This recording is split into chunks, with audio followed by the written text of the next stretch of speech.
마지막 소주제는 두 아들의 비유입니다. 이 마지막 소주제는 예수님께서 유대의 종교 지도자들을 비난하는 비유입니다.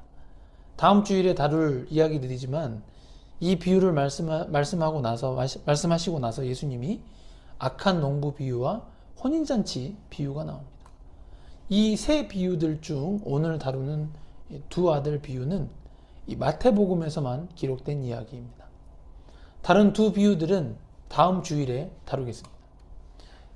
21장 28절 한번 같이 읽겠습니다. 시작. 그러나 너희 생각에는 어떠하냐? 어떤 사람에게 두 아들이 있는데 맏아들에게 가서 이르되 예, 오늘 포도원에 가서 일하라 하니. 예, 아멘. 이 구절에서 너희 생각에는 어떠하냐? 라고 질문으로 예수님은 말씀을 시작하시는데, 너희는 그 세례 요한이 주는 세례의 권위에 대한 그 논쟁을 하였던 종교 지도자들을 말합니다. 너희. 예. 그리고 대화 상대방이죠. 그리고 나서 두 아들 비유를 말씀하시는데, 두 아들 중에 첫째 아들, 맏아들에게 먼저 포도원에 가서 일하라 라고 명령하는 것으로 이 비유를 시작합니다. 당시 유대 문화에서는 아들들에게 포도원에 가서 일하라고 아버지가 명령하는 것은 자연스러운 것이었다고 합니다. 한번 29절 한번 같이 읽어보겠습니다. 대답하여 이르되 아버지 가겠나이다 하더니 가지 아니하고. 아멘. 28절에서 두 아들 중에 그 맏아들에게 포도원으로 가서 일하라고 명령했을 때 맏아들은 말로는 가겠다고 했으나 가지 않는 설정입니다. 그 상황입니다. 현대 지금 우리가 살고 있는 한국에서는 부모님 말을 잘 듣지 않는 것을 막 대수롭지 않게 여기는 문화일 수도 있습니다. 그러나 당시 유대 문화에서는 아들은 아버지의 명령을 반드시 이행해야 했던 문화였어서 아들이 아버지의 명령을 거부하는 것은 있을 수 없는 일이었다고 합니다. 그러나 이 비유에서는 이 맏아들이 아버지의 명령을 이행하지 않고 있는데, 이 맏아들은 하나님의 말씀을 들어도 삶에서 실천하지 않는 이 종교 지도자들을 상징합니다. 마태복음 21장 30절 한번 같이 읽겠습니다. 둘째 아들에게 가서 또 그와 같이 말하니 대답하여 이르되 실소이다 하였다가 그 후에 뉘우치고 갔으니. 아멘. 한편 이 비유에서 둘째 아들이 등장하는데, 둘째 아들은 아버지의 명령에 대해서 말로는 싫다고 하였지만 그 후에 뉘우치고 진짜 포도원에 가서 일한 상황이 언급됩니다. 이 말씀을 하시고 나서 다음 구절에서 맏아들과 둘째 아들이 각각 누구를 상징하는지 예수님은 직관적으로 말씀해 주십니다. 한번 같이 읽어보겠습니다. 그 둘 중에 누가 아버지의 뜻대로 하였느냐? 이르되 둘째 아들이니이다.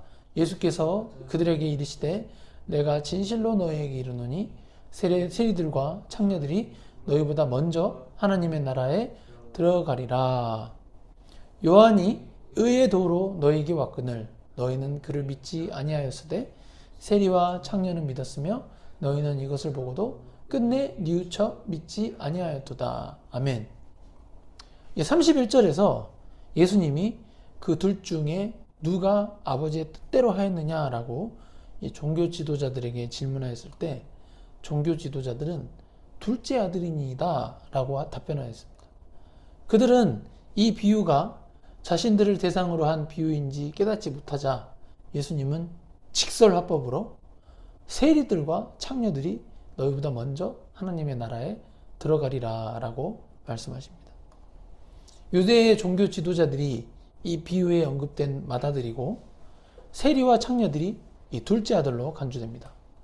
세례 요한이 의의 도로 너에게 왔거늘 이라는 표현에서 의의 도는 예수님의 길입니다.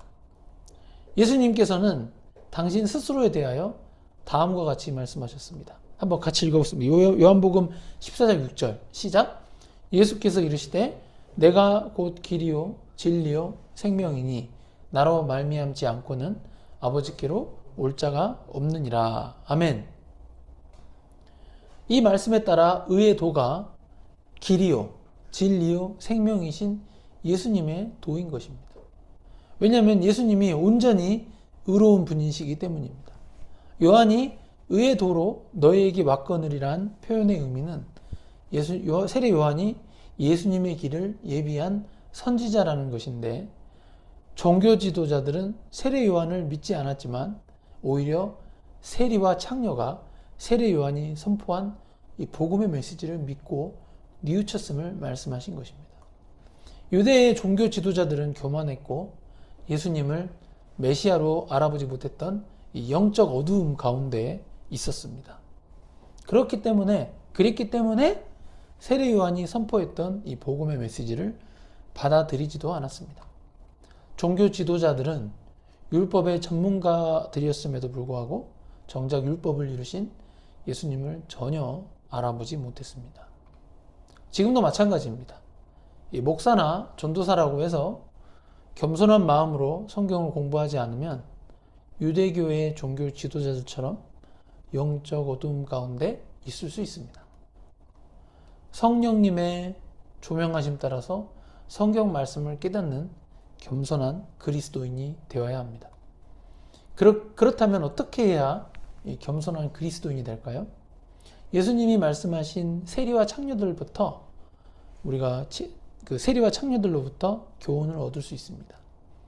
그때 세리와 창녀들은 본인 스스로 이 죄인이라고 여겼기 때문에 죄를 회개하였다는 것을 우리는 기억해야 합니다. 겸손한 그리스도인이란 어떠한 인간적인 특권을 기대하지 않고 나 자신의 죄를 진심으로 참회하고 회개한 후 죄로부터 돌이킨 그리스도인이 되는 것입니다. 내가 가진 사회적인 지위, 민족, 직분, 명예, 재산 등을 중요시하기보다는 오직 예수 그리스도만으로 하나님 나라에 들어갈 수 있다는 것을 철저하게 인정해야 합니다. 하나님 나라는 회개하고 복음을 믿는 자만이 들어갈 수 있다는 것을 우리가 가슴 깊이 새겨야 하겠습니다. 아멘. 맺은 말입니다. 예수님은 이제 그리스도이십니다. 근데 그리스도이신 예수님께서 오늘 본문을 통해 이 열매 맺지 못하는 그리스도인은 메마른 무화과 나무와 같이 될 것임을 이렇게 가르쳐 주셨습니다. 그리고 열매 맺지 못하는 자들은 어떻게 보면은 무화과 나무 비유 바로 다음에 등장하는 종교 지도자들이 구체적인 사례였습니다. 그리고 두 아들 비유에서도 이 불순종하는 첫째 아들이 종교 지도자였음을 쉽게 확인할 수 있었습니다. 우리는 예수님을 믿기로 결심했다면 마태복음에 등장하는 영적 어두움 가운데 있던 종교 지도자들처럼 되지 않도록 영적으로 깨어있는 삶을 살아야 합니다. 영적으로 깨어있는 삶을 살기 위해서는 예수님 당대의 세리와 청녀처럼 스스로 죄인임을 진실되게 깊이 깨닫고 회개한 후에 예수님의 말씀을 믿고 따르는 삶을 살아야 합니다.